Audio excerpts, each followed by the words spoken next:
उस माँ का एहतराम करो। जब तुम अपने घर से बाहर जाते हो और माँ खिड़की खोल के अलविदा करते हुए अपने जिगर के टुकड़े को, अपने लखते जिगर को देखती है और फिर प्यार भरी निगाहों से देखती है, तुम बड़ी रौनक और बड़े तकब्बुर से कहते हो, हे मेरी माँ बार बार बाहर ना आया कर, बार बार यूं प्यार ना जतलाया कर। मेरी माँ, मेरे दोस्त हंसते हैं, मेरा तमस्कुर उड़ाते हैं, तजलील करते हैं, तहकीर करते हैं। अब मैं बच्चा नहीं, अब मैं तो बड़ा हो गया हूँ। माँ मुझे शर्म आती है। अरे नादान, तुझे पता नहीं उस माँ के दिल में तेरे लिए कितना प्यार है, तेरे लिए कितनी मोहब्बत है। वो माँ तुझसे कितना प्यार करती है, तू माँ की गुस्ताखी करता है, बदतमीजी करता है। हे माँ, दरवाजा न खोला कर। वो माँ जिसकी आंख रात को नहीं लगती उस वक्त तक जबकि उसकी आंखों का तारा, उसके दिल का सहारा घर में लौट कर नहीं आता। माँ सोती नहीं, बाप सोता नहीं। अरे तुझे पता नहीं इन बुजुर्गों के वजूद की वजह से, अगर घर में इनकी मौजूदगी की वजह से कितनी बड़ी बड़ी मुसीबतें चलती हैं, कितनी बड़ी बड़ी परेशानियां चलती हैं। तू समझता है कि तू जिंदगी के बड़े बड़े फैसले करता है अपने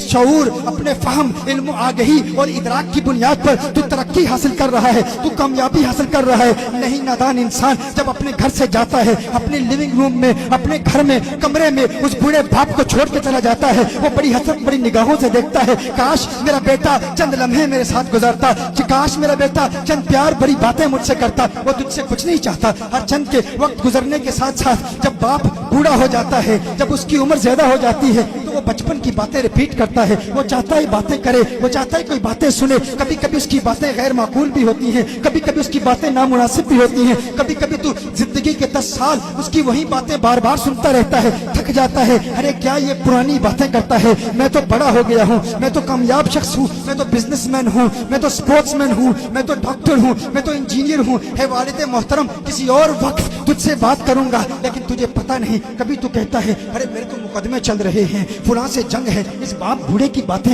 ये बूढ़े की बातें सुन के मुझे क्या फायदा होगा। अरे नादान इंसान, तुझे पता नहीं बड़े बड़े मुकदमों में तुझे कामयाबी सिर्फ इस वजह से मिलती है कि तेरे घर में वो बूढ़ा शख्स मौजूद है, वो बूढ़ी औरत मौजूद है। मुझे बरतानिया में एक शख्स ने कहा, एक वक्त था कि जिंदगी में बड़ी बड़ी मुसीबतें आती थी, तकलीफें आती थी, लेकिन टल जाती थी। लेकिन क्या है, अब मुसीबतें आती हैं, टलने का नाम नहीं लेती। एक शख्स ने कहा, एक वक्त मेरे घर में पुलिस आई, मुझे बताया गया कि मुझे गिरफ्तार किया जाएगा, लेकिन बाद में कुछ ऐसे हालात बदले और मुझे बताया गया कि अब वो केस खत्म हो गया है। एक मर्तबा गैंगस्टर्स ने मुझ पर हमला किया, बड़े ताकतवर थे, लेकिन फिर वो नाकाम हो गए। एक मर्तबा मैं बैंकरप्सी का शिकार होने वाला था, बैंकरप्ट होने वाला था, लेकिन अल्लाह ने ऐसी मदद की कि मैं बैंकरप्सी से बच गया। लेकिन अजीब बात है, जिंदगी में एक वक्त ऐसा था जब परेशानियां आती थी, टल जाती थी, अब आती हैं